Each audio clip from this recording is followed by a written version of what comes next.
everyone. Welcome to our episode of Pandemonium, our webinar series for this evening.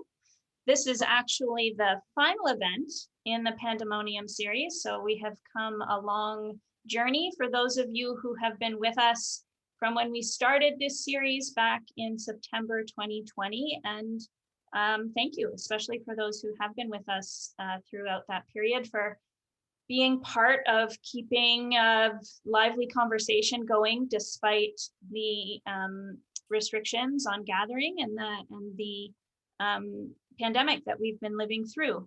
It's hard to believe that it's been as long as it has now.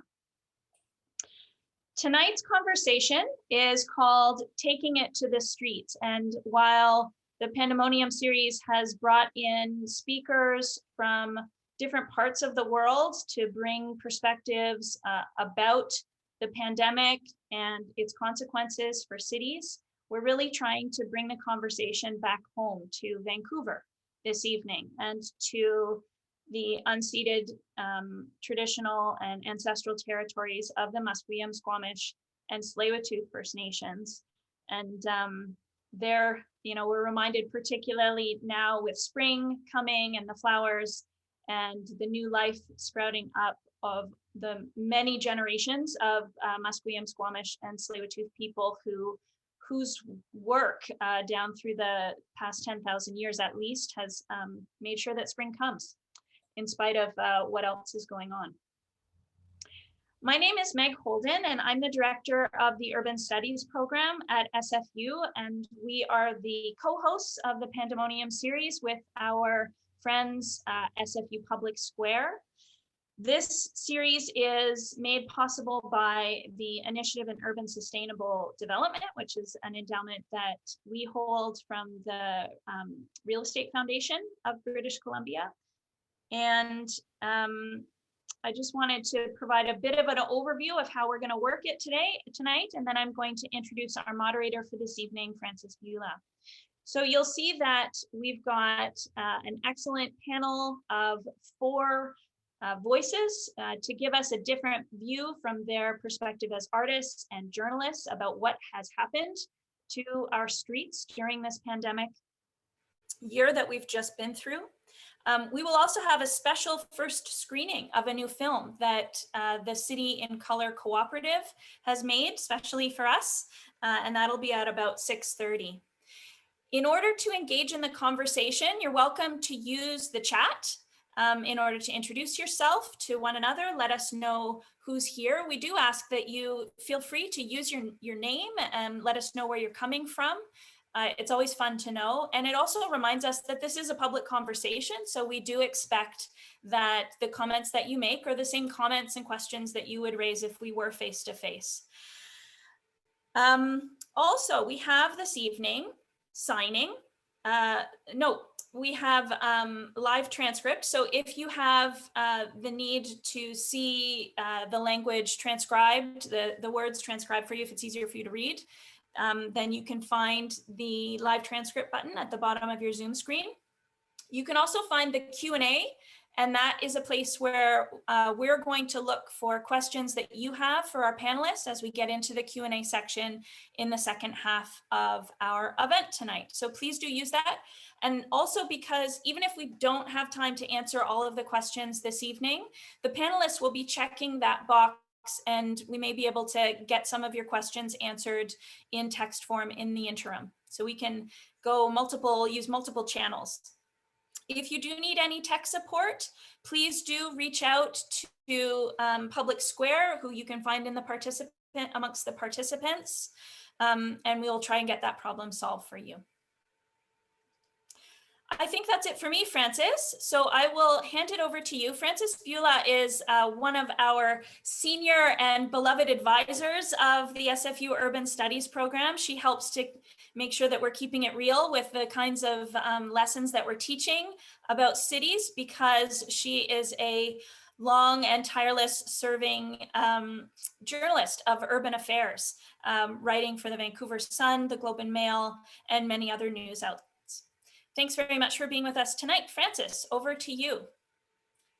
Great. Thanks. Thanks so much for inviting me. I always appreciate getting to be a moderator because then I learn all these new things. And it's fun to be on panels like this with so many interesting people. So I know a couple of people on the panel and others I'm just getting to know. So it's going to be an interesting evening, I think. So just to start this off, just before the panelists begin speaking, we had sort of a pre-conversation a few weeks ago about this. And, you know, one of the things, or some of the things I think all of us were interested in, sometimes concerned by, sometimes excited by, was the different ways in which urban spaces got talked about and got used and got regulated or not regulated during the pandemic. Obviously, and you know, public spaces, I don't have to tell this crowd, are incredibly important to cities. They are the places where people get to interact, watch entertainment, have a sense of connection with the community around them. So they're incredibly important, but they tend to be thought of in fairly conventional ways. And the pandemic sort of broke some of that.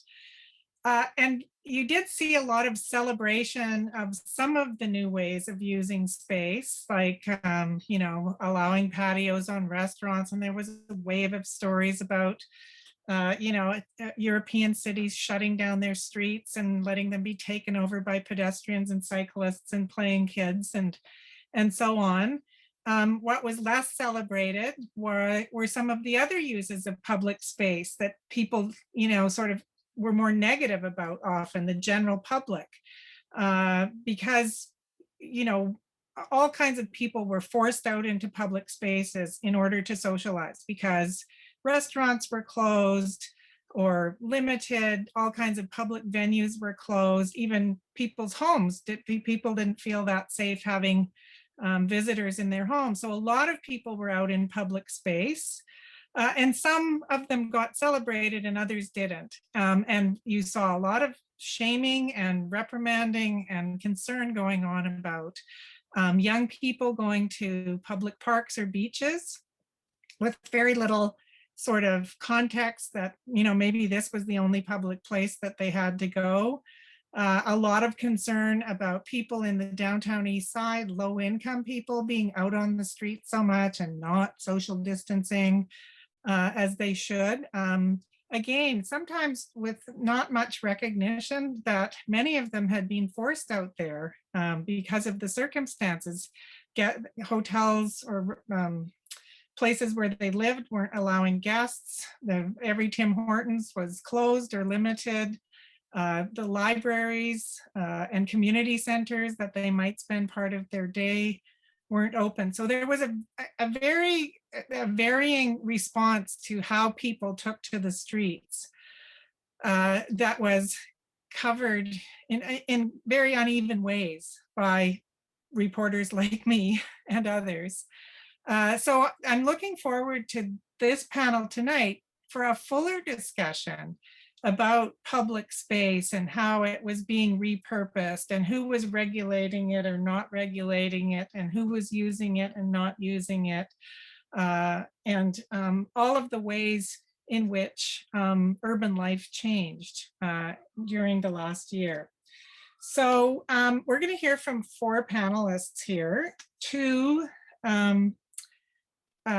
journalists, although Harsha, I feel that it's a bit limiting to call you a journalist. I first started interviewing Harsha when she was running the Downtown Eastside Women's Center, and she is now the executive director of the BC Civil Liberties Union.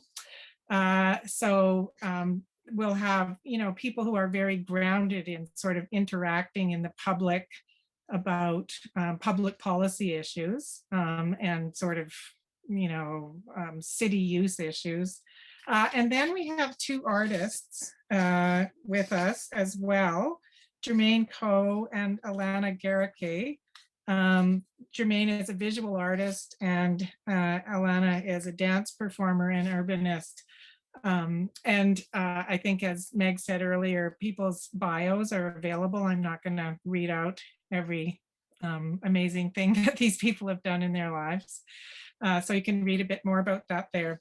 So we're going to start with Chris Chung, who is a journalist at the Tyee. Chris, I got to know at UBC, and he's gone on to be a wonderful portraitist of parts of Vancouver that a lot of people weren't paying too much attention to before he came on. I'll let Chris talk about life in the streets. Thanks, Francis. It's good to see you. I think the last time I saw you, you were on Fraser and 49th, and I was just crossing the sidewalk. Oh yeah, that's right. We were probably both heading to or from Duffins. Oh no, that's over on Night. You were going to Polo Market, I think, that day. But anyway. Oh yeah, right. Yeah, this has been a really educational year to do reporting, learning so many new things. But I really wanted to share what I've learned about the city and city streets during COVID from someone who taught me the most. Is the first slide up? It was a picture of this guy. So this is Stanley Woodvine. Stanley is homeless. He has been for about 16 years, and he used to blog a lot, but nowadays most of his updates are on Twitter. You should give him a follow if you're not already. And Stanley lives in Fairview in Vancouver, and he very, very rarely ever leaves Fairview. And he depends on public spaces and semi-public spaces a lot more than most people. But at the beginning of COVID, as Francis was saying, a lot of the places that he depended on were gone. So no more of that McDonald's that he spent a lot of time at, no more coffee shops for him to go, online and communicate with others. His phone provider wasn't open, so he couldn't pay his phone bill. And the recycling depot where he goes to sell the stuff that he bins, there was no washroom there either. So pretty much nothing was open around that time. But the problem for him and a lot of his homeless peers too was that if they ever loitered around a building too long, security would come. So even though that a lot of the office buildings along Broadway, like nobody was going in them at all, they were still being asked to, please move along and not hang out here. So there was really nowhere indoor for him to go, almost nowhere outdoor for him to go. And it's pretty cold at the time too. So the thing he told me, at the time was just, got to keep moving. And it seemed like this really cruel whack-a-mole routine for him and a lot of his peers. So I really wanted to check in with Stanley for a piece. And so we ended up meeting up at a place that I thought was really emblematic of his situation. So that's the place that's in the picture. I don't know if you recognize it, but it's actually not in Fairview. So he had no choice but to leave Fairview to get some of his daily business done. So he ended up at Mount Pleasant. And so in that photo there, that's actually the Burgoo restaurant on Main Street, I think Main and 15th. If you don't know it, that you can get a soup and sandwich combo for 18 bucks, not including tax and tip. But the restaurant wasn't open. So Stanley was able to camp out there with his bike that you can see behind him. And that was the perfect place to hang out because of that patio, there was some shelter from the rain. There was outlets for him to charge too. And he was also able to get some Wi-Fi. But sadly, his gotta keep moving thing was what he had to do again. Next slide, please. So yeah, he tweeted out what had happened. He was eventually kicked off of that property. A lot of the time, people are accused him of stealing electricity. So I kept in touch with him throughout the year, and he raised a lot of really good points about our pandemic response and our streetscape. Next slide, please. So this is what he had said to me. He really felt like a spectator just watching another big event pass by and not being in the parade. So he was saying that there was a lot of urgency to add space to the streetscape, but he was really seeing how it was prioritized for people with a certain amount of privilege. So for people like him who are low income or homeless like he is, he was seeing that a lot of space was being taken away. So the only washroom that he had in his neighborhood was only one, and it wasn't even open after dark. So he's saying, why are we adding murals to this neighborhood, but not a washroom? So space added for some people and space being taken away for others. So next slide, please. I'm sure you saw a lot of this kind of happy stuff kind of in the first few months, beautiful mural at everyone's favorite Aritzia and Robson, they said, home is where you are. And a lot of new places to have drinks as well, put up by the city, pop-up patios, pop-up plazas. And there was a lot of this optimism that I was seeing about reclaiming places for people and pedestrians. I think of a lot of like new urbanists, the Jan Gehl fans were really excited about sticking it to the car.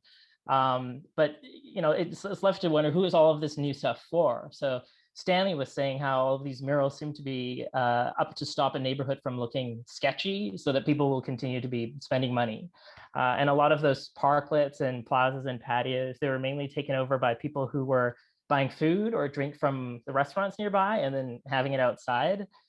Even before COVID, I noticed that a lot of those parklets were taken over by people who were paying customers. So on 4th, there's the one that's just outside Rain or Shine ice cream. I always see just people who are buying ice cream and like enjoying it over there. So yes, there is a lot of space that was being added during COVID, but there also seemed to be this price for entry, even though this was so-called public space. Next slide, please. And as Francis mentioned, for a lot of people who are homeless or have bad housing, that lack of space was pretty brutal at the beginning of the pandemic. So no libraries, no community centers, no McDonald's or coffee shops. Washrooms are hard to find. Internet is hard to get access to. Where's that information to learn about COVID? Like, where do they sit during the day? Very few shelters were open as well. And so that really just left a lot of the street and parks. Next slide, please. So downtown East Side, already not too much green space, but 2 of the parks were taken out of use as well. Next slide, please. And so that puts a lot of pressure on the street. So I know a lot of people on Twitter were complaining about human waste and tenting on sidewalks, but it was really tough when there are no washrooms and nowhere to go. Next slide, please. And so, in the downtown East Side, it was interesting to see, this artist, Smokey D, really much aware of this. So knowing that there wasn't too much information, he made some graffiti to tell people about the regulation. So I don't think we often think of space as a kind of media, but the sidewalk really acted as the bulletin board at this time. And final slide. So yeah, there was a lot of these really happy stories that I saw about reclaiming our cities. But hearing from Stanley, it seemed like the streetscape was really reflective of what are the priorities of the society that we live in. So I think in the event description for today, it was calling city streets the living rooms of urban people, which is a great ideal. But then I'm thinking about who's the host, and does the host have rules? Is there a dress code, which people like Stanley often face? Is there a cover charge? So, I mean, we're not done with the pandemic yet, but I'm sure, we'll be continue to tweak our streetscapes in the coming months. And, in the post-pandemic, we'll be thinking about what exactly that's going to look like. So yeah, I'm just wondering, in that post-pandemic future, are we really remaking streets for the changing trends and habits of select groups, or are we really remaking it to be more accessible and more inclusive and all that good stuff that we imagine cities to be?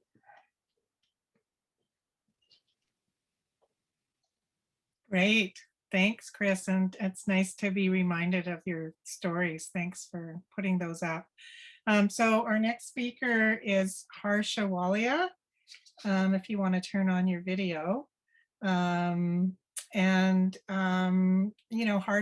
would have a different perspective on this, because this isn't just something that you're writing about. It's something that you're, sort of fighting to make sure that people are not turned away or denied rights and so on, as they're trying to navigate this new urban arrangement and being in the street so much. So go ahead. Thank you. Thank you, Francis, and thank you to everyone who's here and to the organizers. I'm here also on unceded Coast Salish territories, lands of the Musqueam, Tsleil-Waututh, and Squamish nations.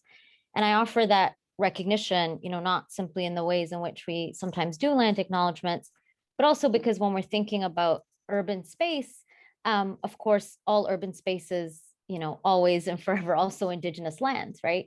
And Glenn Coulthard, who's an Indigenous author and professor at UBC, kind of calls the ways in which we imagine urban space in juxtaposition to Indigenous land as a form of urban nullius, drawing on terra nullius, right? Terra nullius being the colonial doctrine of discovery, where Indigenous land was conquered on the false basis that Indigenous people didn't exist on this land, that the land was barren. And so he's kind of used a turn of phrase to really question the ways in which we sometimes think also of urban space as absent Indigenous sovereignty and self-determination. And so I think in thinking about the reorganization of urban space, part of that question is, what does this mean for Indigenous nations whose lands we're on? What does this mean for the ways in which nationhood has been reorganized? And also, what does this mean for wildlife and non-human life in urban space, right? One of the things that's been really interesting around the world, but particularly in our urban spaces here in the Lower Mainland, is the return of wildlife, right? Like the return of birds and bears and insects and creatures into our urban spaces as they return into their habitats. I'll just touch on a few things, drawing on what Chris and Francis, you've already talked about, which is, who has access to the streets prior to the pandemic, and how has the pandemic changed who has access to the streets and in what ways. One of the kind of starkest examples of that, of course, is for homeless people. And one of the things that we saw early on in the days of the pandemic was this rush to crack down, in particular, on tent cities and encampments, which has always been part of the course of the kind of criminalization of tent cities. But the pandemic kind of gave new cover based on the threat of the virus, of virus transmission, right? So the province passed Ministerial Order 150 that basically called for the decampment of 3 tent cities in Vancouver and Victoria. And this happened even though at the level of the United Nations, the UN actually urged against decampment strategies, saying that, decampments actually reduce the spread of transmission. It is actually a form of sheltering in place, whereas the decampment strategy works against that. People are then scattered and displaced. And so that is one of the things that we've seen in the pandemic is, as Chris said, not only the ways in which it's become harder for people who use and live on public space to access public space because there are fewer washrooms, there's less access to internet, there's less shelters available because shelters have had to reduce their capacity, there's less access to community centers, to food, and at the same time, as more and more people are forced to sleep out on the street, we have this kind of constant surveillance and criminalization of campments and encampments. At the same time, for those who are in housing, but in precarious housing like SROs, you're also dealing with, of course, the opioid crisis, right? And the drug poisoning crisis, which has claimed more lives than COVID has in BC. And part of what's happened is often illegally, there have been regulations barring people from having guests in their housing, particularly in SRO housing. And that's meant that people are using alone, which of course, as we know, increases the chances of an overdose and of a fatal overdose. So we see the overlapping ways in which the crisis of homelessness is layered with the crisis of COVID, is layered with the crisis of the opioid crisis. And so all of these are working together in this time and impact the use of space and public space and our streets in such heightened ways. The other thing is that I would say is, I'll just talk briefly about the use of city streets and protest. One of the things that I think has been really interesting in the context of protest in city streets is the use of masks. And this has been particularly useful for undocumented and migrant communities who are protesting, but not limited to them. And so, for decades, undocumented people who are afraid of deportation, who are essentially living underground, who are living without full immigration status in Canada, have often used masks to protect themselves and to protect their identity in the context of protest, right? But at the same time, you're hyper visible while you're trying to maintain your invisibility. But one thing that COVID has certainly provided cover for, and I think is an interesting kind of silver lining, not only for migrant and undocumented communities, but for many people who are engaging in acts of public dissent and are deeply worried about state surveillance. And of course, that kind of surveillance is increasing, as we've seen, the recent report by privacy commissioners across Canada that found that law enforcement was illegally using facial recognition technology for decades in Canada. including in BC. So that kind of the allowance of invisibility in the context of public dissent, I think has been really interesting. And so I think that's an interesting use of public space in the context of public dissent. At the same time, we've also seen, very particular limits on protests and the kind of discretionary ways in which policing is happening in COVID and predates COVID. In particular, one of the examples earlier this year in 2021 was a farmers' protest, a solidarity protest with farmers in India that was supposed to take place in Surrey and was COVID compliant in terms of meeting all of the regulations that were in the health orders at that time.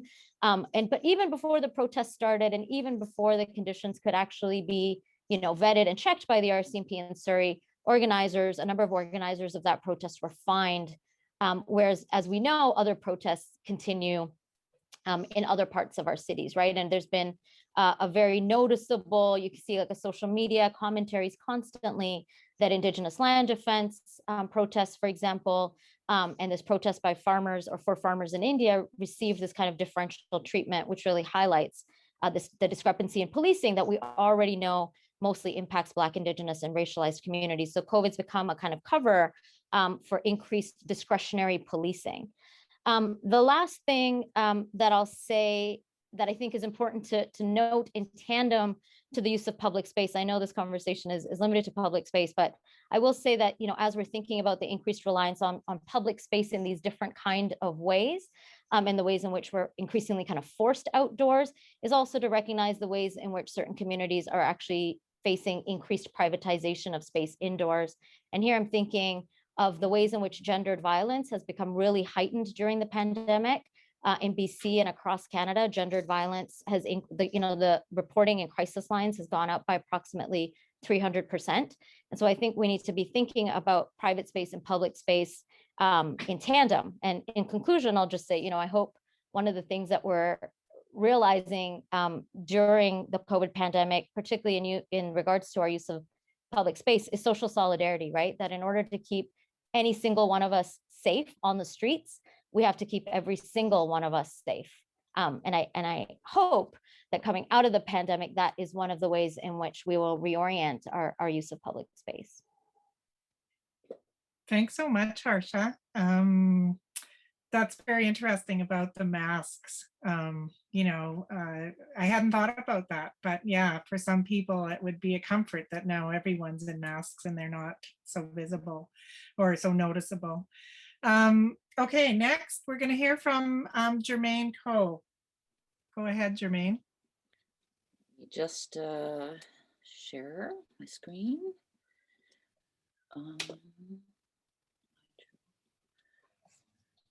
Okay, well, thank you for having me. I wanted to focus my presentation about the arts community on by doing a sort of drive-by, super fast drive-by of some interesting and inspiring creative responses to the pandemic, but also on some of the other productive ways in which the art community has contributed some really essential work towards the wider recovery.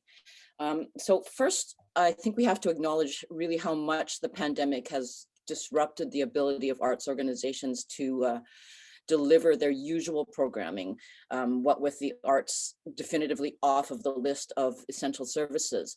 And we have to remember that the lifeblood of so many arts is based on in-person and up-close experiences and the kind of felt connections between authors and audiences. So it really did require a fundamental shift and some kind of creative adaptations. And I'll point to some three sort of broadly different types of response on the part of the art community. So first, some organizations simply continue to try to do what they normally do, but move their programming online. And I'm not going to dwell on that, except to say that the most effective of those were organizations who figured out that you could actually use digital space in a rich way. Like, even though it's more limited in some ways, it's more expansive in others, and you can use the opportunity to create intimate experiences or to layer on additional stories. But instead, I'm focusing more on people who produced work that address these changed conditions, whether online or by moving into the streets. And most of my images are examples of this kind of work. And I'm deliberately presenting them as screenshots in order to show the kind of disjointed way in which their audiences might have experienced them. So these are folks who are producing work in face of a contradiction that artists face all the time, which is that we think of the arts as being a luxury that is quite easily defunded when during tough times, when in fact we all know that the art is actually essential to helping us make sense of the world around us, you know, to help us think through things deeply, to help us look at the poetry in the world around us and the bigger picture of our collective situations. So, you know, besides people turning in general to film and music and games and performances as an escape from the tough times, they also specifically sought out creative works that helped with this kind of sense making, to help us feel and grieve and feel the distance between us. So, for example, Raphael Lozano-Hemmer's online memorial project that uses hourglass sand to draw and then erase portraits of people who've passed from COVID. For myself, as things started to reopen, the Belkin Gallery at UBC asked me to help them craft some creative reopening protocols that would help acknowledge how fraught this return to work situation was, especially for the young artists who are their frontline workers.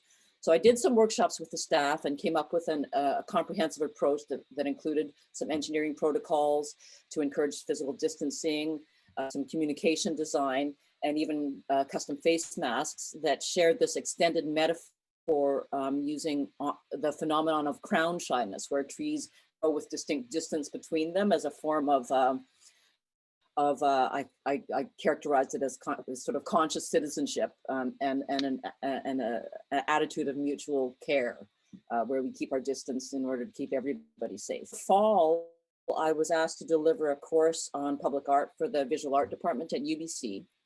And at this point, we were experiencing such a disrupted situation that I didn't want to ask the students to make finished work. And instead I asked them, or I proposed that we go out into the city to really experience the actual ground conditions in different kinds of public space, and then think about how they could actually act within these conditions. So my students ended up coming up with some pretty sensitive exercises to do on these sites. So for example, when we visited Strathcona Park, some of the students did a workshop on administering naloxone, and they talked about that as a kind of act of empathy. So some of the pandemic specific artwork that, from this past year was really designed to help others by exercising their creativity or by sharing skills. So for example, Natalie Pershowitz's daily creative challenges, or the ones that I similarly came up with for the City of Vancouver staff. And so that's related to the third kind of response that I wanted to mention, which is that a lot of producers didn't even try to pivot online or to make artwork as normal. But instead they looked at the local conditions around them and thought about what they could do behind the scenes to sustain the health of their wider communities. So in other words, they focused on doing another thing that artists do often, which is to build up their communities, whether at a local and neighborhood level or as campaigns in support of larger principles. And I wanted to mention that some of the work I'm showing you was already in process before COVID, but also the fact that the pandemic coincides with a social justice movement also means that now there's an even wider push for organizations to really do some reckoning about who they should be serving and caring for. And the answer, coming up with the answer being their local communities. So I want to show you some examples of the arts community doing support work. We had, for example, the printmaking co-op in downtown Eastside called We Press turned their efforts towards running a soup kitchen in downtown Eastside rather than a printmaking shop. We saw the Sobey Art Award give its 2020 award not to a single artist, but to all of the 25 long-listed artists, including Lou Shepard, whose social distancing dance score you see here. We saw the O'Dane Art Prize, which is normally given to a single senior artist, instead given to a dozen not-for-profit arts organizations. We also saw funders adjust their criteria to allow artists to apply for funding for recovery and retraining activities. We saw artists create support organizations such as the Vancouver Art Labor Union. And importantly, the drive towards a universal basic income in Canada, as well as the push to include gig workers in the CERB program, those were both led largely by artists. So these last examples show that the pandemic has actually furthered some creative thinking about policy. It's somehow pushed governments to think big and to contemplate previously improbable policies. The example closest to my heart relates to my ongoing advocacy work around tiny houses. And I'll note that it took the pandemic to get the city of Vancouver to even finally agree to even consider allowing tiny houses in the city. So that's, you know, hopefully the next front for where I'm going to be focusing my attention. Thank you. Thanks so much, Jermaine. That was wonderful. And one of those pictures made me realize we need more things on the streets to make people dance and move around in particular ways. That was lovely. The city, by the way, has never given permission for these tiny houses. No, it's only now are we able to have that conversation. Yeah, and they're kind of shutting it down. Okay, Alana, you're up next with a completely different take on all this. Go ahead. Yeah, thank you so much. I think I'm actually kind of piggybacking on what Jermaine has said. Thank you for all of the contributions so far and for including me in this panel. What I bring to the table is what I'm thinking of as a choreographic perspective. As you'll see in my bio, I kind of have two lives, one as a professional dance artist and the other as an academic who looks at performance and urban space. So my dissertation focused on dance in public spaces and asked questions about how these practices can kind of reorient the social. So I won't spend too much time detailing how difficult the pandemic has been for the arts sector. Jermaine has laid the groundwork for that nicely. In my portion of the sector, in the dance world, this has been felt really intimately and resoundingly. This is a form that relies, for the most part, on embodied co-presence and on the gathering together of people, both in the creation of the work and the sharing of the work. So it has been a really big deal for the arts sector and for the dance sector in particular. We've all been asked to pivot in all sorts of interesting ways, and I could spend a whole 7-minute allocation talking just about how the word pivot is being used, this super physiological term, which is being used often to talk about a turn to the digital, but we don't have too much space for that. Jermaine's done a great job, I think, of laying out the ways that many artists and performers have managed to make this pivot to greater and lesser success. And in a lot of cases, this is reorienting our relationship to public space. I'm thinking of decidedly Jazz Dance Works, which has just recently produced their piece in the windows of their building so that their audience who is outside could see it from the streets. Drive-through dance festival in Seattle, or door-to-door dances in Toronto, which has like a dance for hire, which has dancers coming to dance outside the windows of long-term care homes. Lots of other examples.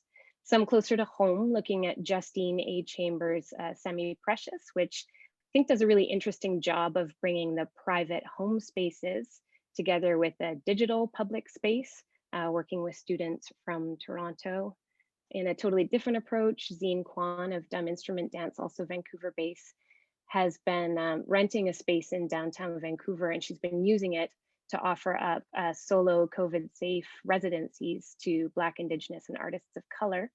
And then in the second image there, the Small Beautifuls, she's also been doing some of this community sustenance work that Jermaine referenced, having dancers who also make beautiful things bring those beautiful things to sell so that they can make rent. So you can go to this space, Morrow, downtown, and you can buy soap, necklaces, etc., made by dance artists so that they can survive this pandemic. So that's one thread of my research and my interest and my world. And then another thread that I think has maybe something to offer to this conversation is around bringing a choreographic frame to our use of public space on the daily. So not so much thinking of formal choreographies by choreographers, but thinking about extending my dissertation research to think about how the city choreographs us always, already, every day, how a sidewalk directs our movement, our orientation, our flow. So that's been an interest of mine, and it has been just simply, I think, fascinating and important to watch those choreographies change under the parameters of COVID-19 and the physical distancing imperatives. So we all of a sudden are being asked to carry with us this 2-meter bubble. And I'm sure that everybody here has had some version of the awkward sidewalk passage where you're trying to figure out if you are supposed to go in the grass or how much space you're supposed to give. So I think there's a really interesting and important set of choreographies there that are cropping up around just how we navigate the pandemic. And B, I think this can call attention to the way that the city is always already organizing flow and bodies, et cetera. And there's a formal kind of interest there for me as someone who's interested in choreography. But I think this also links to broader social justice questions around access and use of public space. So for example, if we take kind of this choreographic lens to look at the Hastings Street corridor during the pandemic, thinking about Chris's earlier references and Harsha's too, to how many of the support spaces that folks who live on the street would normally have access to and didn't any longer, and the increased density, body-to-body density on the Hastings Street corridor, and thinking of various calls to consider closing down car traffic on Hastings so that people could actually spread out the way that these physical distancing protocols were asking them to. That's just kind of one example that pops to mind as a way that looking at our actual use of space, our orientation, and our flow through space with this kind of choreographic take might actually yield out to larger issues. I'm not the only dance artist who has started thinking in these terms. Kate Elswit, doing research parallel to mine, has recently published dubbing the term coronasphere. So here she's taking the notion of the kinesphere, which is a dance-based notion, and applying it to this 2-meter bubble that we've been asked to keep. So it may be new for a lot of pedestrians to imagine their bodies as the extent to which they can reach from side to side. For dancers, this is something that we've been trained to attend to. So I think there's something really interesting there, and maybe a degree of embodied knowledge that might be useful as we move forward and move out of this pandemic. I think that the experience and as I say, the embodied knowledge of dance artists might actually be useful in terms of any decisions around urban planning and shifts to the way that we relate to one another in the city. And I think there's real potential for that. So I'm at my 7 minutes, I believe. I'll leave it there, but could certainly say more. That's amazing. Everyone has been so adherent to the time limits that we're actually 3 minutes early on our schedule. So that's good. I noticed in the chat, Alana, someone noted that sidewalk choreography has become more complicated with the increased number of dogs everywhere. Yeah, absolutely true. Absolutely true. Just life on sidewalks. And also as a mother of small children, when you factor the dogs and the small children together, it gets ever more complicated. Agreed. So sort of on that line, there's a lot of different things we can talk about, and we're going to have a little bit of a discussion among the panel here, and then we'll have audience questions after the video. I'd love to hear from all of you. Personally, how did you use space differently? What were things that you did differently? That's number one. And number two, you can answer them both together and maybe they kind of blend, but what's something that you would have liked to have seen in terms of changing the way people could use public space? Like there was a pretty limited number of responses, kind of allowing patios for restaurants, closing off a few side streets, putting up the orange cones here and there, which as far as I can tell did nothing, and so on. So there were fairly limited responses really to the changing nature of public spaces. And I know for myself, I live halfway between Dude Chilling Park and Robson Park. One of the things I loved was we used the parks a lot more, our family did, you know, to get together, even though we have a backyard, but even that felt like there were too many people for the space sometimes. So we often went there. It was a lovely experience because you'd see people kind of dotted all over the park very carefully.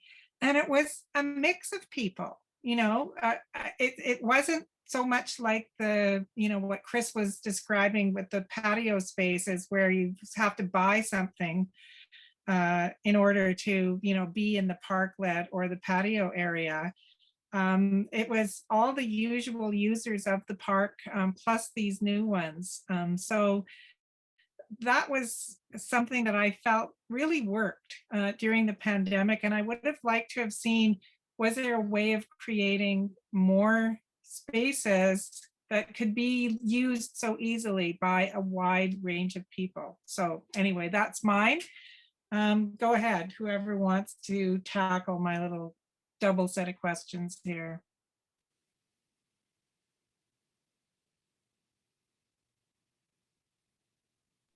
I'll tackle the second one first, Francis, but I was really hoping that there'd be more use of parking lots during COVID. Like at Richmond Center of all places, they have a section where there's valet parking for the Cactus Club. I don't know why that exists at all, but they seem to have taken it away, and instead they have a spot for any food delivery people to park their cars. But I just, with so much parking lot space, I was really shocked that there wasn't more that seemed to be done.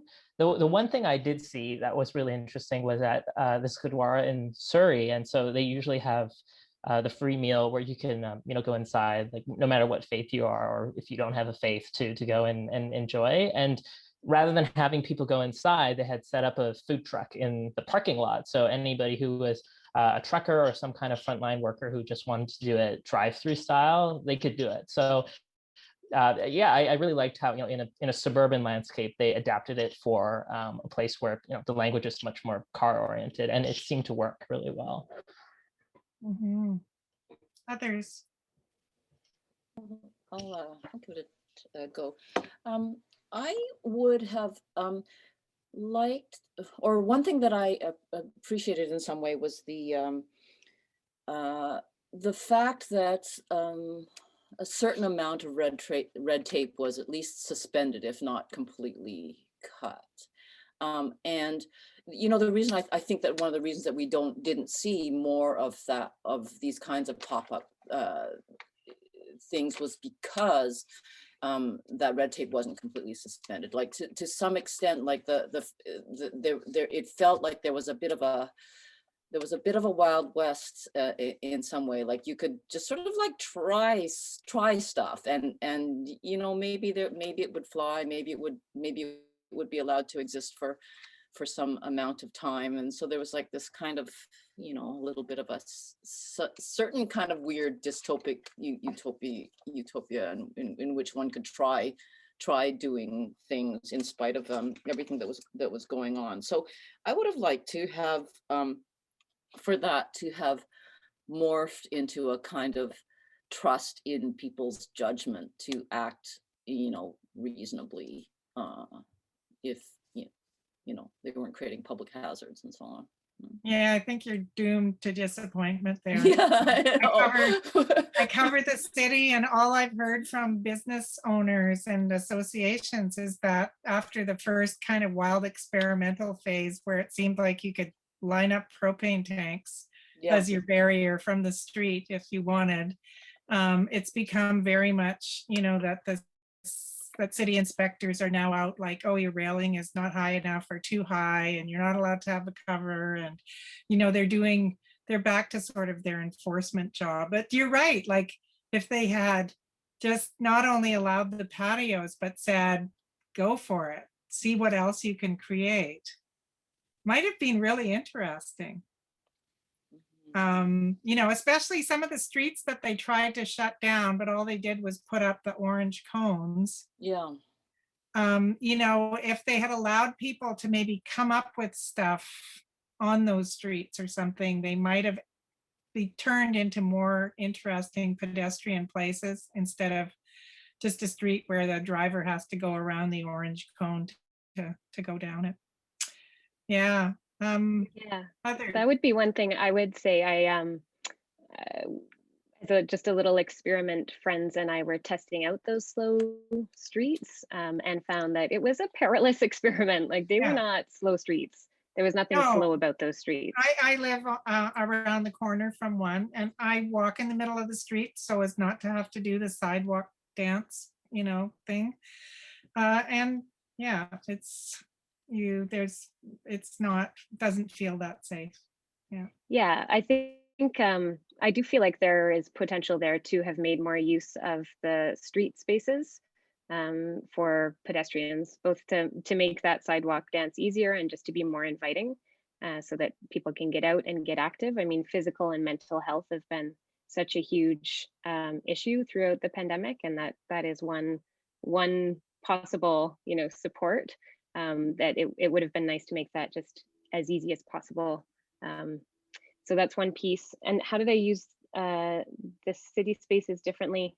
I definitely, any of the regular commuter pathways that I tend to travel were, as for many of us, suspended. So that just wasn't those usual routes. That wasn't the choreography I was following.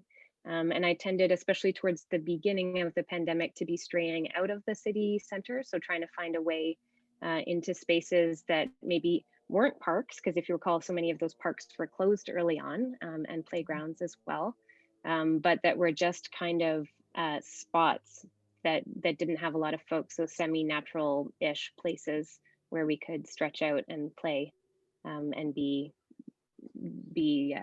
distant from others. Yeah, I see some people in the chat talking about it was a chance for them to find new parks. And someone said they tried to get approval from the city to project images in a parking lot, but the city refused. So there we go with the creativity.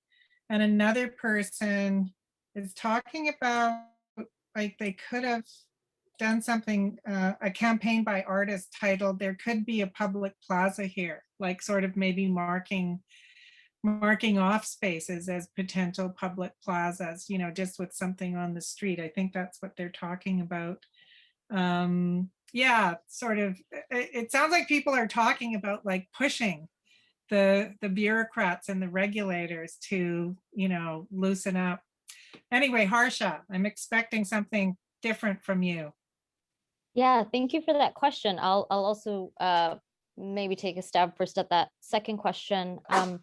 I think for me, I was, you know, very disappointed, though perhaps not surprised that, you know, we at our municipal level across cities in the Lower Mainland, we didn't do more in terms of ensuring that people who use and live on public space had places to live and places to be. And so whether that's taking over space in the, I actually similarly thought about parking lots, empty hotels, because of course tourism was going down. As we know, a lot of schools were not being used because shortly after spring break, schools were closed for several months, almost until the end of the school year. And then of course the school year itself. So there was just a lot of public space that was, you know, sitting empty while people are continuing to live on the street and are hungry on the street, are homeless on the street, and are forced to use, you know, again, forced to use drugs in unsafe situations because often they're using alone. And so all of that to me was very disappointing, that we didn't use our public space in a way that kept everyone safe and tended to prioritize business interests over the lives of people who were desperately made even more vulnerable during the pandemic. And I think the second thing for me was that, you know, in the middle of a health pandemic, we didn't take on again, at the level of the municipality, any kind of attempts to curb the kinds of things that make people unsafe. Here, I'm thinking particularly about, you know, again, decriminalization of drugs, decriminalization of sex work, all of which is regulated federally, but there are steps that our cities can take to make sure that we are suspending enforcement, again, in the middle of a health pandemic and largely in public space, right? Policing largely happens in public space. So those two things in terms of who accesses public space and how and what was prioritized in terms of use of public space and the ways in which disproportionate policing continued to be meted out during the pandemic, I think were both huge disappointments and really just made it so much harder for people in the middle of a health pandemic who are already subjected to those forms of violence. Yeah, I mean, I did really notice in the downtown east side, there were a few things that were put out, like a few picnic tables, I think on Alexander near maybe the Gathering Place, or if I'm not getting mixed up with my centers, and near the downtown east side women's center, there's one, but very little compared to how much time such a large population has to spend out on the streets there.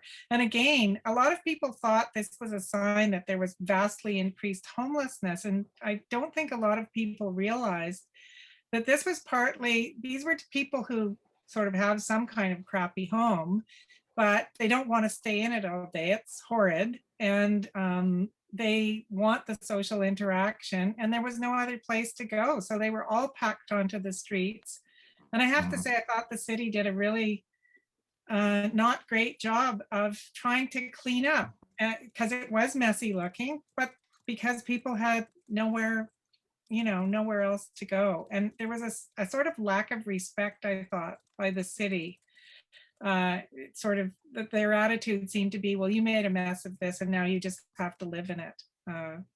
I drive up and down Hastings several times a week, and I really noticed that.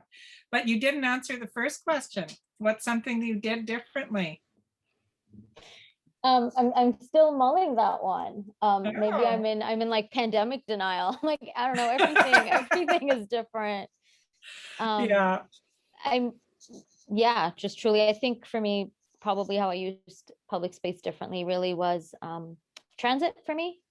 I rely almost exclusively on transit, similar to what Alana was saying. And so for me, trying to figure out how to navigate the city in the absence of public transit, not in the absence of public transit, but initially in the pandemic, that was very unclear. And just going on a different schedule and more, that was certainly one thing. But in some ways it hasn't changed, right? Because certain neighborhoods like the downtown east side, the pandemic is one of many forms of crisis. So you navigate space in almost the same way, right? There's always people on the street, but the intensity is different. And so one of the places I used to work at, the Downtown East Side Women's Center, which you mentioned, Francis, that used to have a capacity of upward of 200 to 300 people a day, and then going down to 50 people, right? So that doesn't mean people are homeless, but it just means people are in the neighborhood in a different kind of way and experiencing that differently. So in some ways the flow didn't change, it was just intensified. Yeah. I noticed in the chat someone has brought up cycling. So obviously that was a big flashpoint and tussle in many cities, like not just Vancouver. I noticed in Toronto, Lakeshore Drive was like their #1 most popular cycling spot during the pandemic. Like people just poured out to it, and now they've decided not to have it as cycling only. And of course there's the debate in Stanley Park over cycling. And I think we all, as Harsha is saying, we were navigating the city a bit differently. I mean, I noticed I started walking in alleys a lot more just because I got sick of the same streets. I wanted to see something different. So we all changed a bit the way we moved around. Did any of you get embroiled in the whole cycling, how much space for cycling there should be issue, or no? That's just being fought out on private radio. Too vicious, but what you were talking about earlier, those orange cone barrier things. Yeah, I had seen people show photos of cars having like hit them, and there were plastic chunks like falling off. So as a pedestrian or as a biker, even seeing that sign that says, this is a slow street, you're welcome here. Seeing the fact that a driver would, be ignoring that isn't very reassuring. Yeah. Uriel in the chat is saying that downtown East Side has nice wide side streets, which could be maybe used in the future for more street markets or art cooperatives and so on. And yeah, I think that really there's a sense that the space down there that was so critically needed, except for a few patio areas, was not really repurposed. Well, one thing to say about slow streets is that you can either mandate them or they happen naturally because of the amount of activity that's happening on the streets, right? Like you can, you know, maybe to some extent, of course, you can design for them, but then, you know, naturally once there's a crush of activity, you cannot move with the same kind of speed as one normally, or as you know, as cars would want to. So, you know, there's yeah, I mean, I often feel one of the most effective things in Vancouver is the fact that we have these fairly narrow residential streets, often with cars parked on both sides. So you really actually can only one car can go at a time, and sometimes a car and a bike, and that's it. And that sort of, as you say, forces people to slow down. You would hope so, although I do have to say that it was my experience that people did not slow down. And although I would love to be optimistic that like if we use it, they will slow, I also feel like I'm not about to cite my dance in the middle of a street, right? Because it feels dangerous. So I think there has to be a bit of give and take kind of from both sides, from the design end too, just in order to make it safe to kind of use the space and claim it in that way. Mm-hmm. Yeah. So here's another question to make your brains hurt. What do you think will last in terms of the use of public space, the creative uses of it, or last, or maybe it's just starting now? It's like a new initiative that you see something happening that maybe could be one of the lasting impacts, something we haven't talked about yet. But yeah, what do you think will last?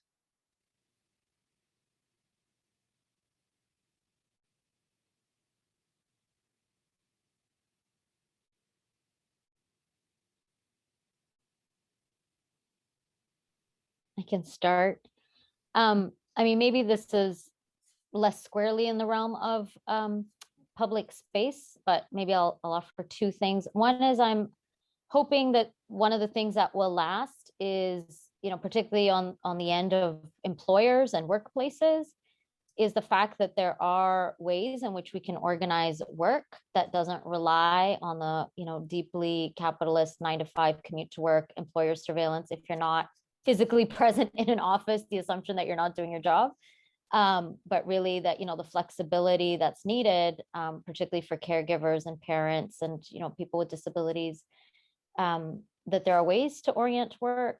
That includes working from home. That means you don't have to commute if you're, you know, a low-income worker from outside of Vancouver and spend 2 hours on the SkyTrain or stuck in traffic.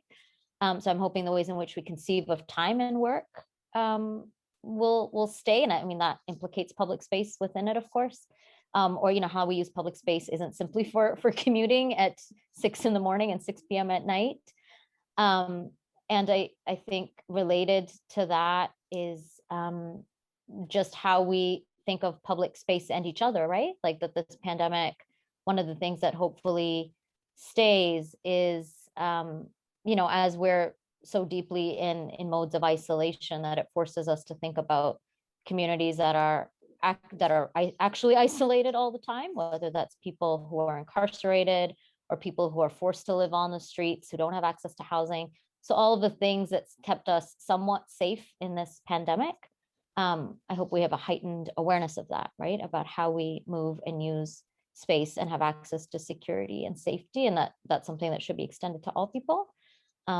I don't know if that'll stay, but I'm optimistic that, you know, as we make analogies about being on lockdown, that we're thinking about what lockdown actually means for people who are on lockdown in prisons, for example. So I'm hopeful that that stays. And, you know, related to that and around access and accessibility is the ability to do events like this on screens and to make them accessible to people who can't gather in person. So some of those kinds of things. Yeah, yeah. I mean, I think it did make people think about isolation and realize what snowflakes they are, because, you know, we are all having such a hard time with this, and yet there are others in much, you know, worse and more long-term situations for sure. Jermaine and Alana, what about the arts community? How do you think that there might be some permanent changes as a result Just, of this?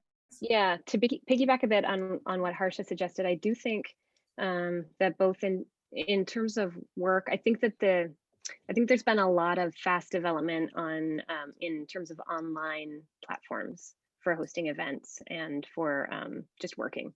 So I think that I don't think that I don't think we're going to remain in a perpetual pivot, but I do think that those networks and platforms are there, and I imagine that there will be a version of that continues to support the dance and arts community. So one of the images that I showed there, Justine Chambers' work, that was actually like facilitated by the fact that she could teach students in Toronto via Zoom, and that they could co-choreograph via Zoom, and that they could perform via Zoom. So I don't think that that's ever going to be really the preferred mode, but I do think that there's kind of a boosted interest and expertise around like screen dance, which is a whole genre of dance that that I think is interesting.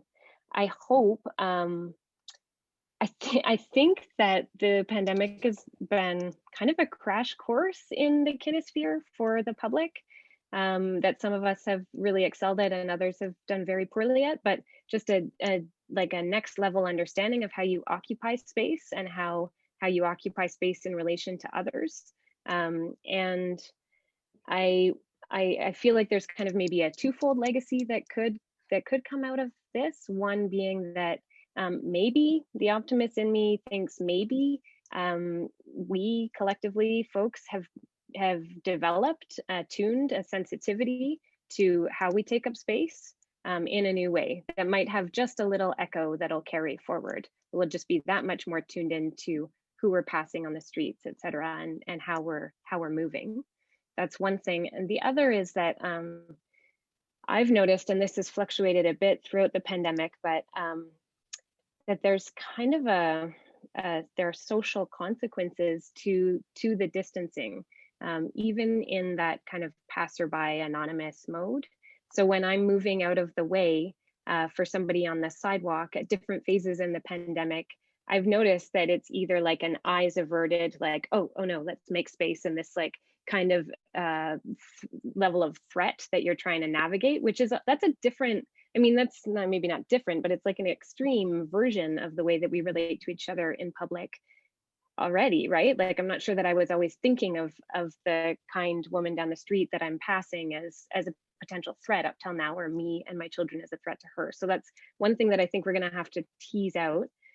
Or on the flip side, this like sort of choreography of care, where I'm like, we make eye contact, we make an extra effort to make eye contact because your mask means that you can't see me smiling at you, and there's this like extra connection in the pedestrian passerby interaction. So I'm not really sure which way I don't have a prediction about where that's going to land. It probably depends on all the things, where you are, who you are, what color skin you have, I don't know, all the things that shape how we relate to one another in public spaces.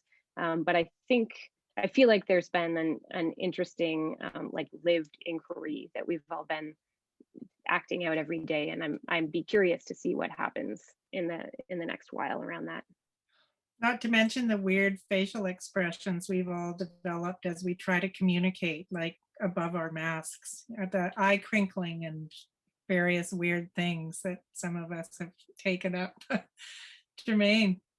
Yeah, I mean, one thing that I think will stay, and was one of the things that I had, I didn't respond to your other question about how you experience it differently, was the greater importance of the neighborhood and having services within walking distance of you. And this is, related to what Harsha was saying about the reorganization of work life to include, the possibility of working from home and so on.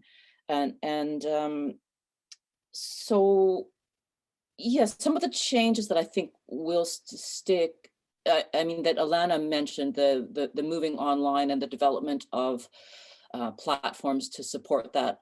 I mean, I think in many cases we're overdue, and you know, we were overdue to have a platform to replace people, you know, traveling halfway around the world to go to art fairs, for example, right there. That's a thing that did not need to happen. And so the sort of, so, you know, I'm hopeful that somehow the commitment to degrowth and to a reduced kind of consumption around or reduced, you know, I guess, yeah, forms of consumption of art, where maybe like the maybe less money goes into complicated structure and more goes towards the artists. So you know, and another thing that I'm hoping related to that sticks around, and I have hope that it will, is the recognition that the production of art is not a thing that happens in a vacuum. It's a thing that requires supports of various kinds. And now we've started to recognize that those supports could include childcare. They could include, you know, retraining to learn new skills to operate in a digital world, and so on. So I'm hoping that those kinds of awareness about the need for community sports is something that sticks around. Great. And then Chris, I don't know if you've thought about this, but you know, since you're the closest to me and what you cover and stuff like that, and I'm thinking about it, I'm wondering if you are. But there's been a big change in suburban patterns. You know, all of us, I think, are kind of city dwellers, and so we've really noticed what's happened in the central city. But you know, every commercial broker I talk to says that suburban spaces were much busier, you know, because people were out in all day in those suburbs, and so they were at the local malls and the local, you know, Olive Garden and the local, you know, all the things. The restaurants out there were busy. The Earl's downtown was empty. The Earl's out in wherever was busy. So there was a different pattern out in the suburbs. And I think a lot of people are wondering if there's a continuation of working from home that's going to change the suburbs. Like people will want a bit more urban stuff around. They'll want different patterns because they're using where they live differently. What do you think of that? Yeah, I feel like anything else you want to say? I feel like it's super hard to do that kind of forecasting, but anecdotally, I mean, I feel like I've been trying to avoid Vancouver parks just because there seems to be so many people out there. I live right by the border in Burnaby, and I feel like I've been spending a lot more time out there. But seeing how people have been gathering, like meeting up together in like bunches of cars, like in a parking lot, just to be together, or in certain malls too. Like I guess we don't really think of like a mall atrium as a kind of a sidewalk, but I noticed that, you know, Lansdowne, it's usually a pretty empty mall, but then they fanned out their seating like entirely, and it seemed like it was a place that worked. And especially for a lot of people I've seen who are like senior there, who wanted to like read the paper or hang out with their friends, they were able to do that in a much more distance way. Yeah, and you know, Alana mentioned that sphere, and I was thinking about that a lot too, because there seems to be this new kind of sidewalk ballet that we all have to be doing, and I've experienced both of that. You know, being more aware of if there's like a senior or a parent or caretaker like with a child, and to make sure to jump out of the way. But I've also had a lot of people too who don't seem to be aware at all and just walk into me. So I don't know where that's going, but I hope it would be in a place where we are a bit more aware of who is around us. Yeah. One thing that Oh, sorry, go ahead. Sorry, I was gonna say if I could add one quick thing, because I'm actually a suburban dweller. I don't live Oh. in the city. But I want to echo what y'all are talking about, because I feel like I've noticed that difference a lot. And I think the other factor to take into account, of course, is the restrictions on places of worship and faith. And so in suburban areas, particularly for immigrant communities and seniors in immigrant communities and recent immigrants for places of faith and places of worship, are spaces of cultural connection and congregation. Where those have become restricted, then people are looking at public space differently, right? So in Gurdwaras, for example, with those restrictions in place, malls have become a site where a lot of elders will congregate from, different communities. And so I just wanted to echo that, because I see that a lot in the suburb where I am. Yeah, and it's interesting that it's, this is a private caretaker who is providing a kind of public space too. And there's problems with that, because then they can exclude who they want to, and there's always been an issue with that. I was going to say, even though I was sort of disputing Jermaine on the tiny house thing in Vancouver, it's true that Vancouver is still very resistant. Like counselors are interested in the tiny house concept, but staff is just like, no, it'll never work. And if we allow it here, it's going to be 150 grand per trailer and, things like that. But we are seeing other communities opening up to it. Like there's now a tiny house sleeping cabin village in Duncan.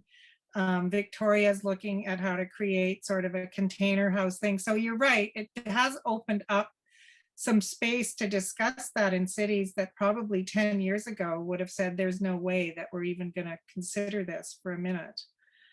Just Vancouver is very, very resistant, I find.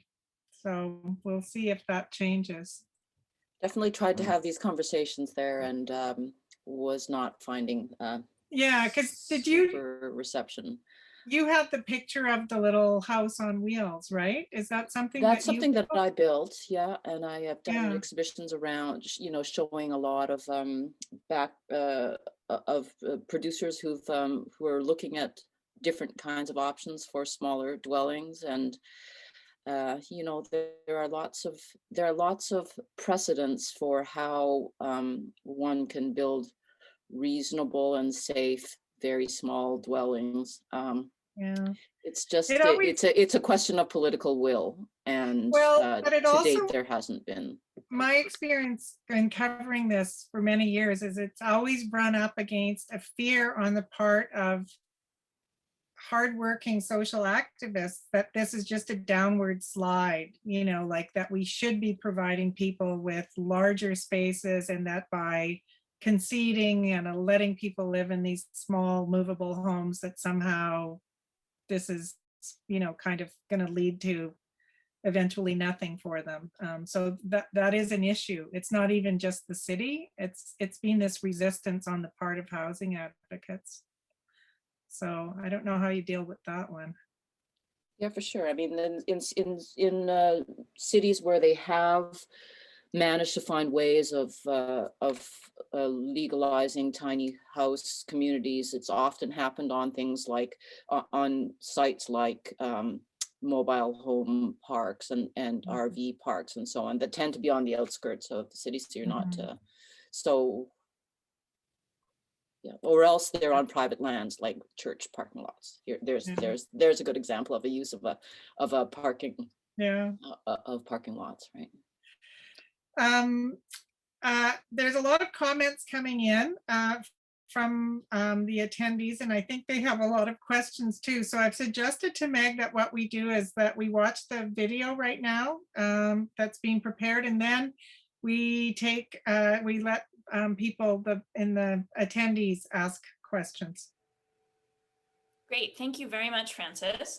So as we talk about the panel's perspectives on the changes that we've made and then the changes that are going to stick, one of the changes that occurred amongst some young urbanists in Vancouver is that some of them came together during the pandemic to form a new cooperative. And so we're joined tonight by the City in Color Cooperative. And in preparation for tonight's panel event, they launched a photo submission opportunity, and they received photo submissions called, the hashtag was 2020 in 3 words. And so it's my pleasure to introduce 2 of the co-op members, and they also happen to be recipients of the SFU Urban Studies Alumni Award in Community Engagement this year, which they won even before doing this. So they are people to watch, Amin Chandi and Dion Ko. Oh, thanks, Meg. So hi, everyone. I'm Dion Ko. And hi, my name is Amin. The video that you're about to see, as Meg mentioned, is called 2020 in 3 words. In making this, we simply asked our communities to describe their 2020 in 3 words. We put a call out for submission and received 50 photos featuring a diverse range of expressions. Yes, so as discussed in the panel, COVID-19 has left a permanent mark with how we inhabit cities, especially with how public spaces are used or unused. And as we'll see in the video, for some people, COVID-19 has been a source of growth and self-reflection and necessary rest. But for others who did not share the same privilege of sheltering in place or working from home, COVID-19 has been less rosy, as we will see from our friends at the Binners Project.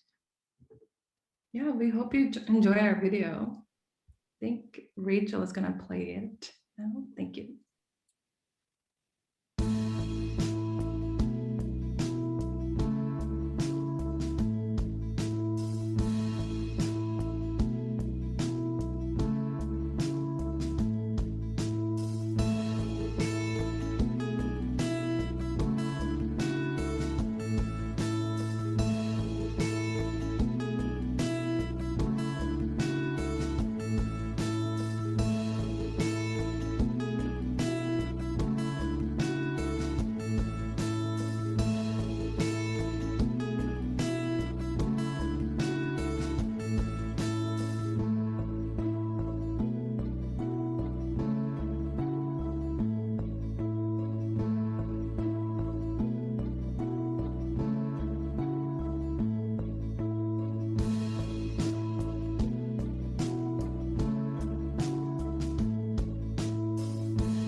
Thank you so much, Dion and Amin.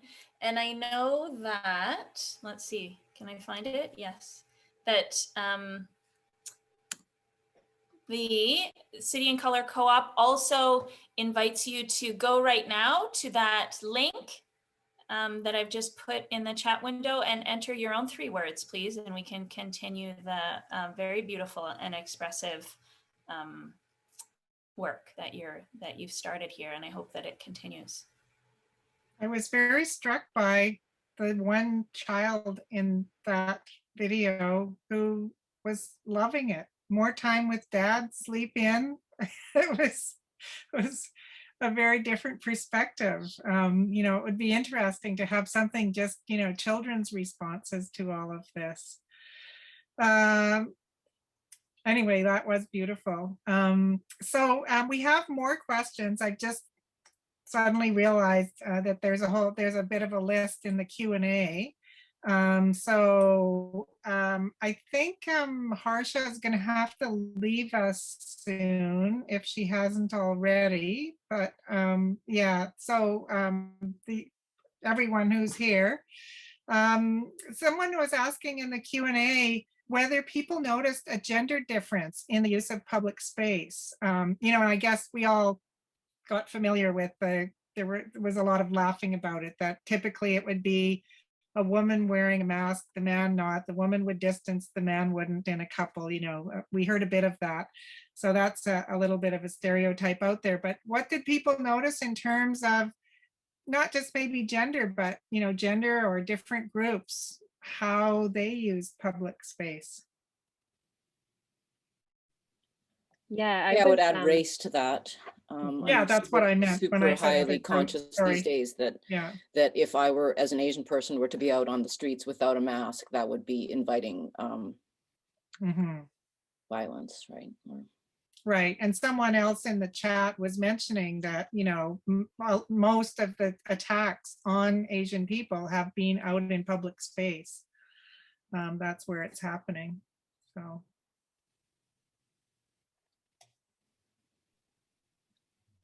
Yeah, I think that's really important, and like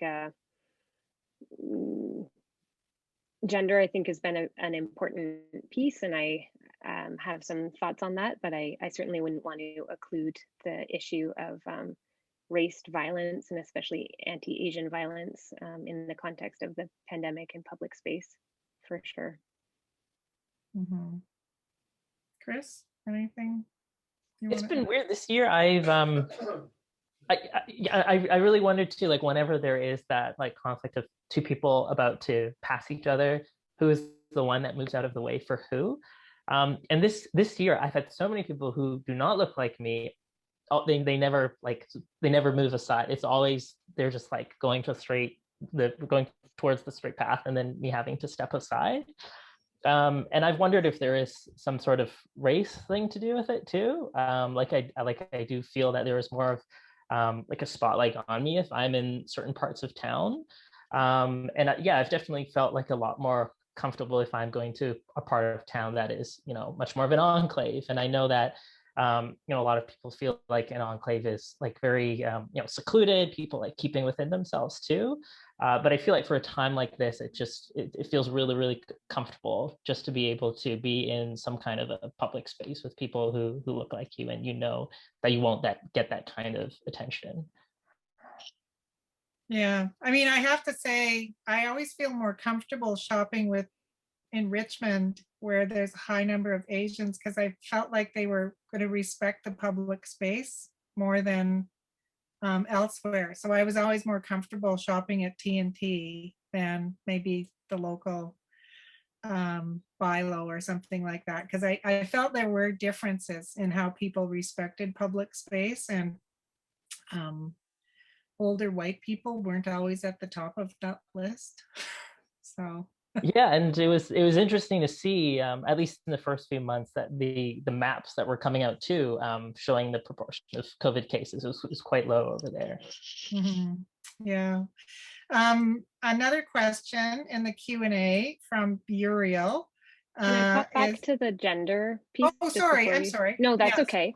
I just didn't want to lead with that, but I do think that the gender piece has been really interesting. And I think, I mean, there's been a lot of press looking at the way that parents and mothers in particular have been kind of overlooked in terms of support during the pandemic. I know from my own experience as a mother of two young school age and preschool age children that it was like quite a nightmare to try and juggle full-time work while being the primary caregiver for my kids. So the way that we used public space, I mean, there's a lot of research out there on gendered use of public space pre-COVID, and I think that is a really interesting question to look at during COVID. I don't have all the answers. I do know that I, just in my small peer world, I was seeing that the caregiving for children who were out of school this is a generalization, but it was accurate in what I witnessed, did fall to the female identifying partner in a partnership. So I was seeing fellow mothers out with their kids trying to find a spot to run around in fields for a couple months. So I do think that there's definitely, I mean, I'm talking about kind of those narrow years when you're tending to school age children, but I do think that there's certainly something there that would be worth looking at. Yeah, no, I think it was, well, I have 4 grandchildren, and so and who all live either in our backyard or a couple blocks away, and so yeah, it was I saw how much work it was taking to do things with the kids when, you know, there were all these restrictions on public space, and sort of like community center drop-ins weren't open anymore, you know, all kinds of things like that, for sure.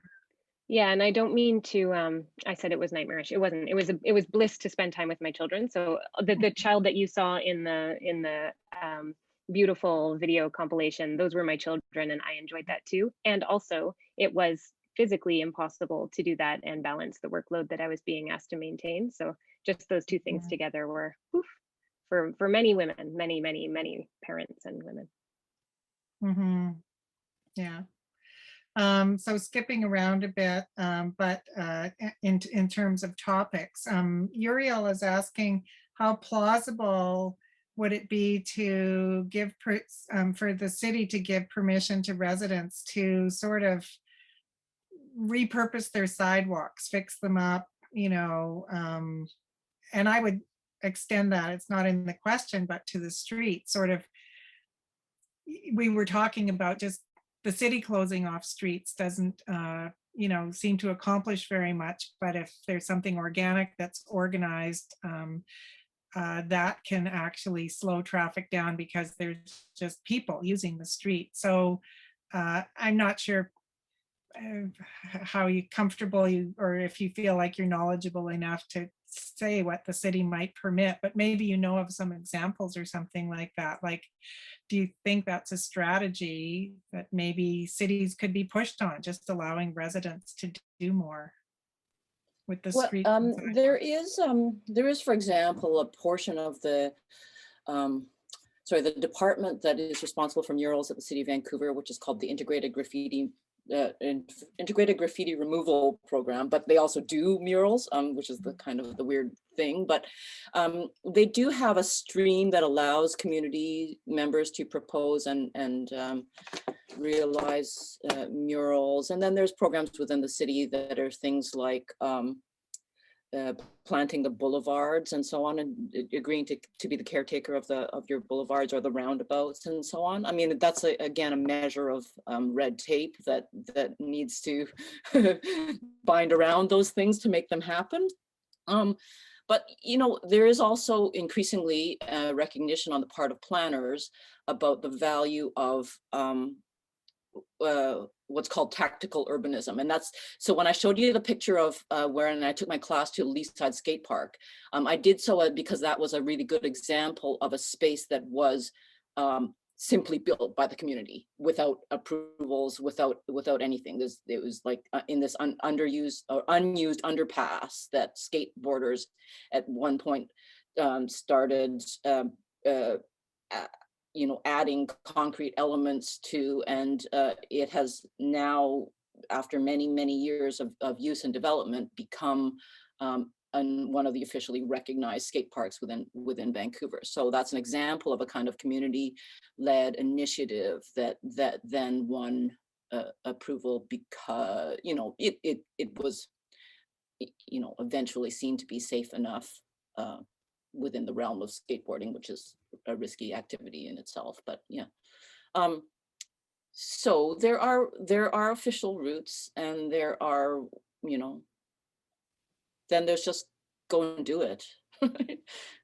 And if you do it convincingly enough, then maybe it gets to stay or something. Yeah, someone just mentioned like street hockey. That's a way of slowing things down. And it reminds me of something, an article I read just recently that said public parks had to be created once car culture forced kids off the street. It used to be that kids played on the street in front of their house all the time. And then as it came to seem more dangerous, then cities had to create these sanctified park spaces for children to go to instead. So, partly what people are talking about is just taking that space back by, having those activities again.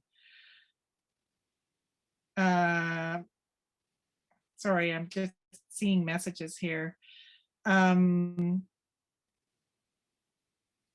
Anyway, that's street hockey game. I'm sorry, now I've got the wheels turning. Yeah. Oh, I know. One thing I was going to say is in my intersection, an artist by the name of Julian, who you might know because he's done a few things around town, and it's on the St. George Blueway, but in the middle of the traffic circle, they put concrete and set up chairs, and people would gather there and just chat.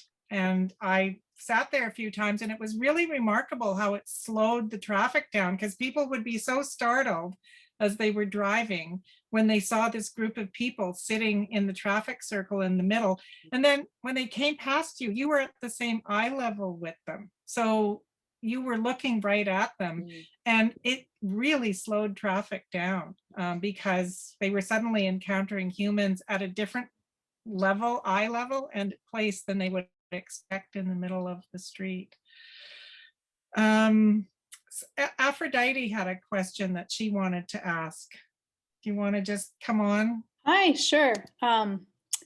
So a question that looks a little bit ahead to going into post-pandemic is about this dealing with the experience of the pandemic as sort of a collective trauma type of experience. There's been articles that are coming out that are starting to talk about this a little bit, but wondering about everyone's thoughts on how we kind of commemorate or memorialize what has been experienced through the pandemic, discussions about like dealing with grieving, with loss that happened, while of course at the same time celebrating once the pandemic is over and we can do more things.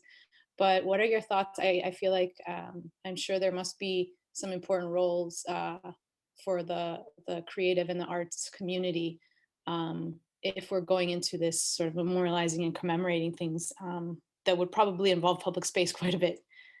Yeah.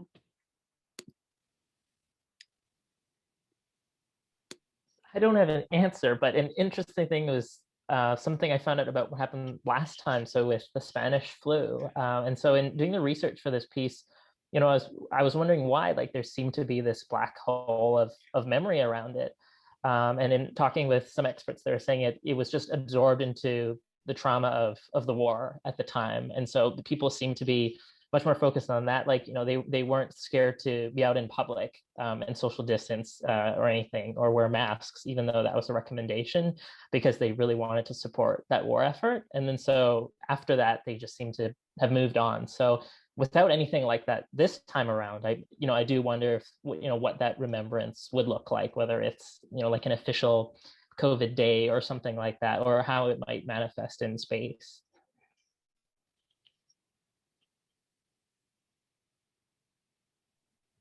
Well, the fact that somehow the pandemic also coincides with not only with the social justice movement, but also a reckoning about or rethinking about monuments. And so an awareness, I think we have a kind of abiding awareness at this moment that, the way that history has been memorialized to date has been in the form of, single heroic figures. And I think we have this very clear understanding that the experience that we're having now is not one that was lived or led by individuals, but rather a mass experience.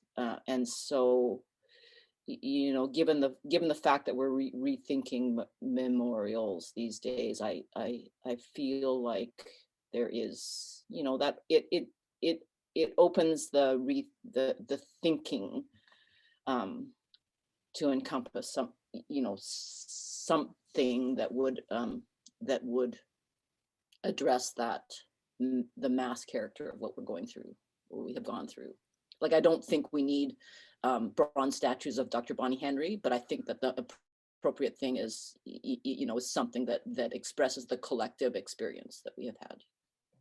Well, something quick I want to add to that. Yeah, even early on, there was the 7 p.m. cheer, right? Like, everybody wanted to share in that experience. But as you mentioned, Jermaine, there are flaws to that memorializing, and people at that time were saying like, oh, well, why is it in all of these windows we're talking about thank you, like healthcare workers? What about everybody else on the front lines as well? Yeah, just kind of piggybacking on both of those ideas and responding to, I just popped into the chat a really interesting article that Aphrodite circulated to the panelists before this event. And there's a comment kind of building on the ideas presented there about the irony of this pandemic and the grief that people are incurring daily. And the fact that one of the kind of remedies to grief or ways to support through it is to come together, and that's been precisely the like dangerous no-go zone for throughout the pandemic. So it seems to me that however we move through this, one of the ways that we're going to process what has been a really traumatic event around everyday spaces and beloved people suddenly becoming threats to well-being because they might be vectors of virus. I think that I think gathering, and the cheer is one example of that, right? It's a way of people gathering. So yeah, although I don't know if I would say no to the bronze statue of Bonnie Henry. I totally take the point, and I think that there's I think that whatever, I don't know if memorial is even the word I would use, but I think that it's about like gathering, collective action, coming together, being together. I think that's how we heal. But I think also, like, so if it has to be a statue, if it has to be a bronze statue, I think it should be it should be along the lines of the unknown soldier. Yeah. Right. Sure. Because the memorials to the unknown soldier are ones that recognize the importance of people who are on the front lines. Right. Yeah, and that's right. So the thing, the hopefully the one thing, or one of the things that we all are coming away from this experience with is a greater appreciation for who exactly is essential in our cultures, and that's the people. That's the grocery store workers, right? So yeah, great point. So Aphrodite was mentioning that some museums are collecting stories and images, so there might be exhibits in the future about that. And another person has commented they're still doing the 7 p.m. cheer at Renfrew and First, which I didn't know. And I think in the West End a bit, right? Yeah. Okay, there was one more question, but I think we're kind of winding down here. I don't want to totally exhaust people. So I know that this is always, again, a bit of a brain breaker, but I'm going to ask the three of you, any last thoughts on any of this that got brought up, a point that you suddenly thought of as someone else was talking, or based on a question? Any last things that you want to wrap up with?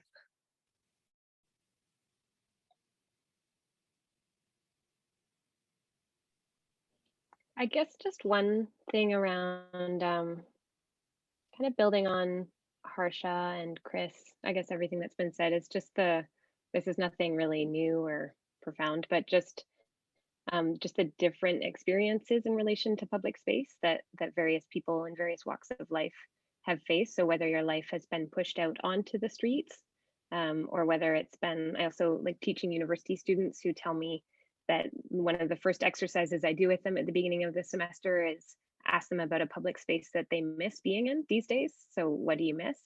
And almost all of them, unless they have a job somewhere, tell me that they just spend time really at home now, and often just in their room if they're living with their parents. So just that real like insular, inward turning private space. So I'm just echoing what's been said, but that really rings true to me, the stakes of both and the kind of like challenges that come with both, and the real need for places to gather, public places to gather and to be with people you don't know intimately, I think is it's just come to me kind of just glaring to the forefront. Mhm. Something that I had been impressed by was in Seattle, they had closed a couple of streets like entirely, like just for from cars, and then allowing pedestrians to go on them. And I was speaking with the engineer, who I guess is pretty enterprising since he was an engineer creating this kind of thing. But he was saying that a lot of Black Seattleites, they were using, like they were walking on the road, but then a lot of people were saying that, hey, like you can't do that, you're not allowed to be there. Not knowing that this was blocked off. So even though there was that innovation, it wasn't truly, public for everybody too. So, I mean, if anything, I hope this, like post-pandemic, we realize that, like, despite having a lot of like public spaces, access to that public space is not the same. And yeah, it is, it is, I mean, even it's sad to see somebody like Stanley going to like a patio to find a place to like charge his computer, or seeing, certain people meet up like in a bunch of cars in a parking lot. I think that kind of resilience to me is quite impressive, but at the same time too, like, just because people will find space to meet because it is a need of theirs, like top down, we shouldn't be ignoring the fact that we should be providing this to people as well. Mhm. I guess so. Behind my assertion that the arts are actually essential is a belief that there is, there is nothing so healing as being, as feeling like you have the power to act and to to do something about the situation. And of course, artists are used to thinking of themselves as creative and used to assuming that they have the right to think creatively and to think innovatively and to do something different. And so I'm kind of hoping that one of the things that we come out of this with is a sharing of that attitude that one actually has the right and the ability to go and do something in the world, if that's what calls you. That's great. Thank you. Thanks for all of those very different, thought-provoking perspectives. I hope it inspires people to go off and shut down their street, paint it, play a game on it or something like that. Right? Do it. So thank you very much, all of you.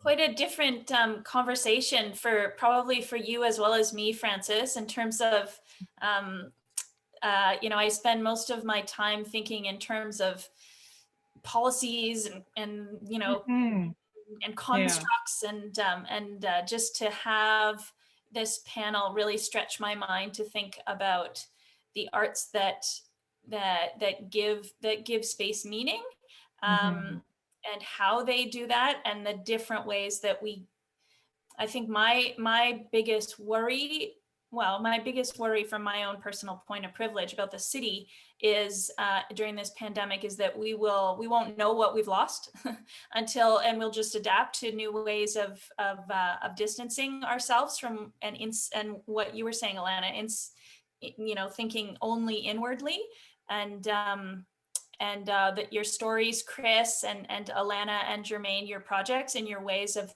thinking about how to inject creative energy into the spaces that force us to think about how we are constrained and choreographed. I really appreciate those. So thank you. I found this conversation to be very stimulating. So thank you. And thanks to Francis for moderating. Thanks to all of our attendees for your participation. So lots more events coming up from SFU Public Square. This will be, and please stay tuned and keep inspiring your own spaces. Have a good evening, everybody.